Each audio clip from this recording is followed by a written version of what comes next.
14 अगस्त 1947 में एक रात भारत का नक्शा बदल गया।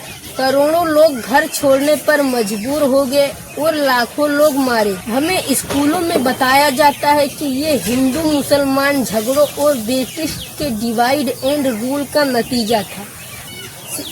लेकिन क्या असलियत इतनी सीधी थी? आज हम जानेंगे भारत के विभाजन के पीछे की वो सच्चाई जिसे आपने आज से पहले कभी नहीं सुनी हो। 1857 के बाद ब्रिटिश भारत पर पूरी तरीके से काबिज हो गए और 20वीं सदी की शुरुआत में स्वतंत्रता के लिए मांग तेज हो गई। और तभी सामने आया मुसलमानों और कांग्रेस के अलग अलग विजन। और नेहरू जी और गांधी जी चाहते थे कि एक संयुक्त भारत धर्म से नहीं इंसानियत मायने रखे। और वहीं अली जिन्नाह चाहते थे कि मुसलमानों को एक राष्ट्र की जरूरत है, जिसे आज हम पाकिस्तान के नाम से जानते। लेकिन असली खेल ये नहीं, बल्कि असली खेल तो लंदन में चल रहा। ब्रिटिश साम्राज्य कमजोर हो गए और द्वितीय विश्व युद्ध ने उनकी हालात खराब कर दी। और उन्हें डर था कि कहीं भारत एकजुट होकर आजाद हो न जाए।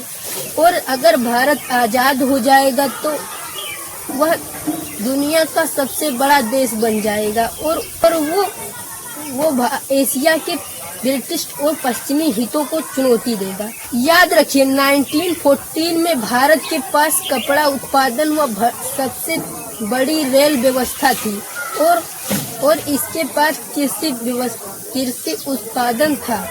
और ब्रिटेन के लिए यह सिर्फ भारत छोड़ने का मामला नहीं था, ये एक कंट्रोल मामला था। इसीलिए ब्रिटिश ने हिंदू और मुसलमान के बीच मतभेद और नेहरू और अली जिन्नाह के बीच अविश्वास पैदा किया और जल्दीबाजी में माउंटबेटन योजना लागू की और जिसमें सर सिरिल रेडक्लिफ को, जिसने भारत के भूगोल और संस्कृत और जमीन को देखा तक नहीं था, उसने सिर्फ 5 हफ्तों में भारत का बंटवारा कर दिया। परिणाम यह निकला कि 1.5 करोड़ लोग अपने घर छोड़ने पर मजबूर हो गए और अंदाजा है कि 10 से 20 लाख लोग मारे गए। और महिलाओं के साथ अत्याचार और बच्चों का अपहरण व परिवार बिछुड़ना, ये सब आजादी का हिस्सा बन चुका था जो हमें मिली थी। और सबसे बड़ी विडंबना ये कि न हिंदू और न ही मुसलमान चाहते थे कि भारत का बंटवारा। ये नेताओं का फैसला और राजनीतिक महत्वाकांक्षी और विदेश के भू राजनीतिक का नतीजा था।